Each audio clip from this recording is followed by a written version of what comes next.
ربیہ ایک خاتون تھی، بڑی نیک عورت تھی، بغداد میں رہتی. اللہ تبارک و تعالیٰ نے بڑی دولت عطا فرمائی. ان کی شادی بھی ایک دولت مند سے ہوئی، ایک دولت مند سے شادی ہوئی. فرماتی ہیں کہ میں چھت پہ بیٹھی تھی اپنے شوہر کے ساتھ. وہ دولت مند تو بڑا تھا پر متکبر بھی بڑا تھا.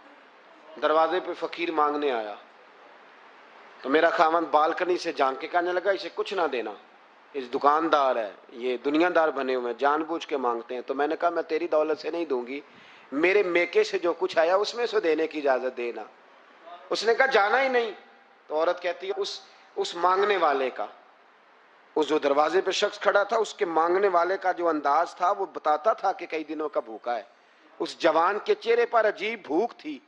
کہتی میں شوہر سے نظر بچا کے آئی اور میں نے چند دینار اس کی ہتھیلی پہ رکھے. جب رکھ کے میں نے دروازہ بند کیا تو سامنے میرا شوہر.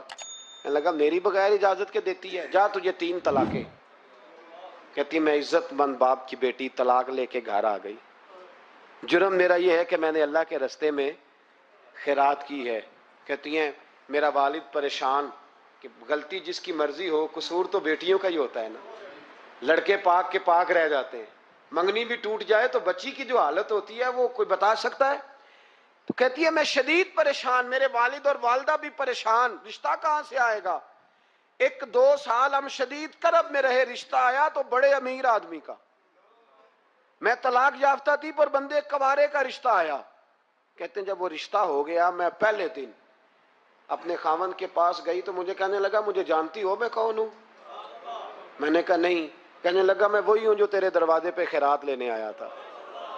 تجھے میری وجہ سے طلاق ہوئی تو میں اسی رات جا کے مصلے پہ رویا کہ مولا میری وجہ سے بیچاری کا گھر اجڑ گیا.